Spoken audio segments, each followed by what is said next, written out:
السلام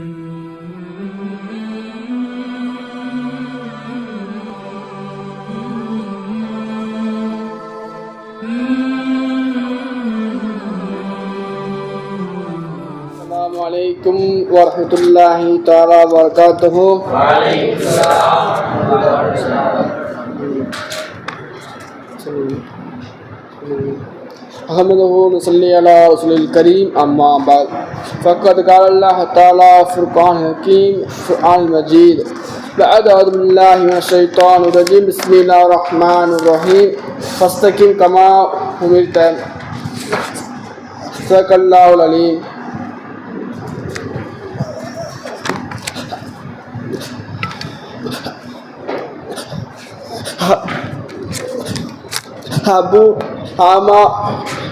hub ஹமாலி இலல்லாஹி ஹதுஹுமா இன்கல்ல சதக்க ரசூலின் கரீம் அம்மா பாத்.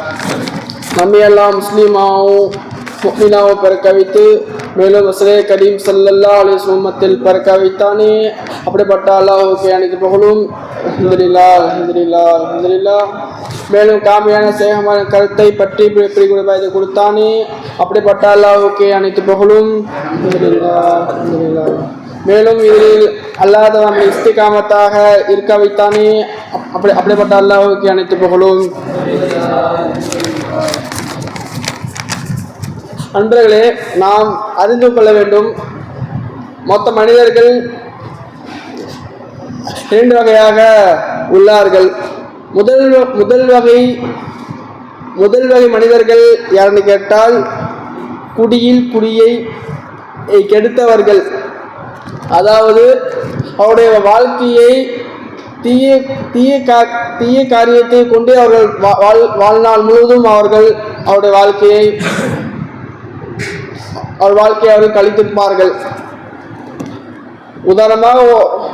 உதாரணமாக ஒருவருக்கு குடிப்பழக்கம் இருக்கிறது, மது அருந்துகிறார் என்று சொன்னால் அவர் நாம் இனிமே திருந்தி வாழ வேண்டும் என்பதாக நினைத்து அந்த குடிப்பழக்கத்தை நிறுத்த முயற்சி செய்கின்றார். ஆனால் அவரால் அந்த குடிப்பழக்கத்தை நிறுத்த முடியவில்லை. அந்த நபர் அதிலே இஸ்திகாமத்தா இருந்து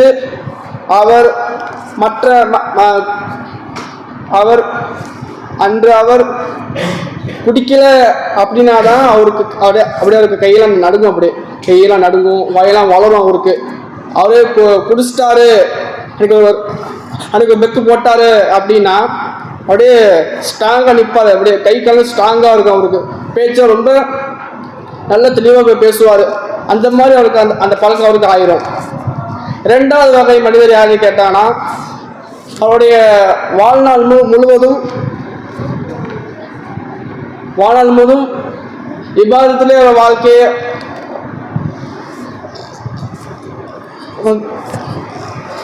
கழிச்சிருப்பார். அவருடைய வாழ்க்கையில வணக்கத்தில் வாழ்க்கையை கழித்தவர். அவருக்கு அல்லாஹ் தஆலா மிகப்பெரிய கூலி அல்லாஹ் தஆலா அவருக்கு வச்சிருக்கான், சொர்க்கம். இப்படி அவருக்கு ஏராளமான நன்மைகள் அவருக்கு இருக்கிறது. ஆனால் அல்லாஹ்வுடைய வலிமார்கள் எப்படிப்பட்டவனா, அவங்க அல்லாஹ் தஆலா இடத்துல அர்ப்பணமாகுவதில் இஸ்திகாமத்தா இருந்து கொண்டே இருப்பாங்க. அப்படின்னா அவங்க சதா அல்லாஹ்வோட சிந்தனையில் இருப்பாங்க. அவர் எந்த தேவை ஏற்பட்டாலும் அல்லாஹ் தஆலா இடத்துல மட்டும்தான் அவங்க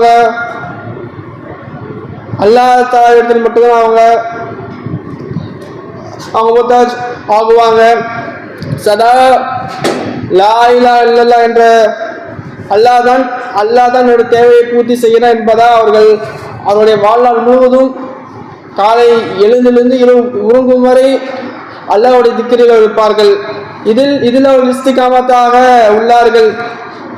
அவர்கள் இதில் இஸ்திகாமத் இல்லை, அவர்கள் அல்லாஹ்வை மறந்துவிட்டார் என்று சொன்னால் நாம் அவர்களை வழிமாறு என்று நாம் அவர்களை சொல்ல மாட்டோம்.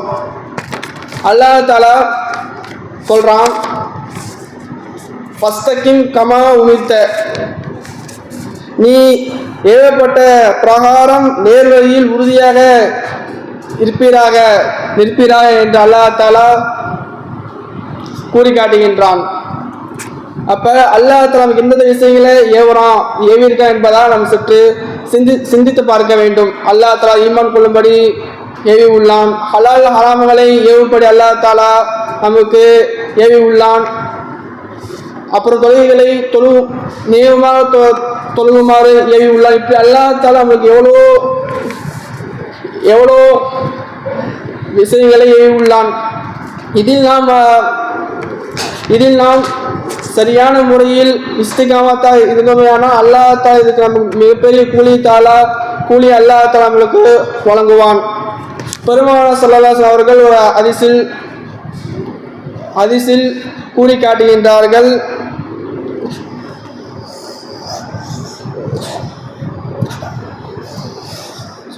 ஹப்பு ஆமாலி இலல்லாஹி அதுஹுமா இன் கல்ல,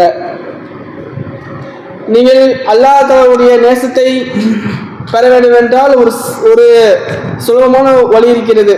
என்ன கேட்டால், நீங்கள் ஒரு அமல் ஒன்று செய்கிறீங்க அப்படின்னா அந்த அமலை சிறிய அமலாக இருந்தாலும் அந்த அமலை நீங்கள் தொடர்ந்து செய்வதானால் அல்லாஹ் தஆலாவுடைய நேசத்தை பெறலாம். உதாரணமாக ஒரு லோஹா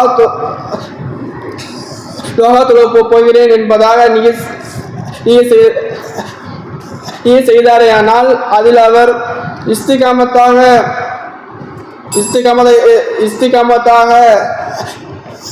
இருந்தாரேயானால் அல்லாஹ் தஆலாவுடைய நேசத்தை அவர் பெற்றுக் கொள்வார். இன்னும் தீய காரியத்தை செய்ய மாட்டேன் என்பதாக அவர் உறுதி கொண்டதையானால் அதில் அவர் இஸ்திகாமத்தாக இருக்க வேண்டும்.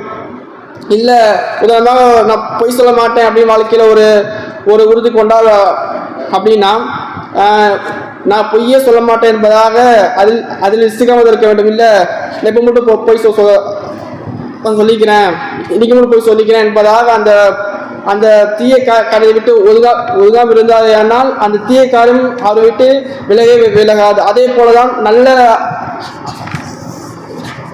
நல்ல அமல்களும் அந்த நல்ல அமல்களை இஸ்திகாமத்தாக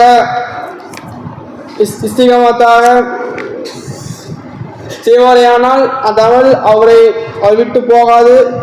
அவருடைய வாழ்நாள் முழுவதும் அந்த அமலை அவர் செய்து கொண்டே இருப்பார். அப்பொழுது நாம் அனைத்து விஷயத்திலும் இஸ்திகாமத்தாக இருப்பதற்கு அல்லாஹ் தஆலா உங்களுக்கும் எனக்கும் தௌஃபீக் செய்வானாக. வாஹிதாவானா அல்ஹம்துலில்லாஹி ரப்பில் ஆலமீன். அஸ்ஸலாமு அலைக்கும் வரஹ்மத்துல்லாஹி தஆலா வபரகாத்துஹு.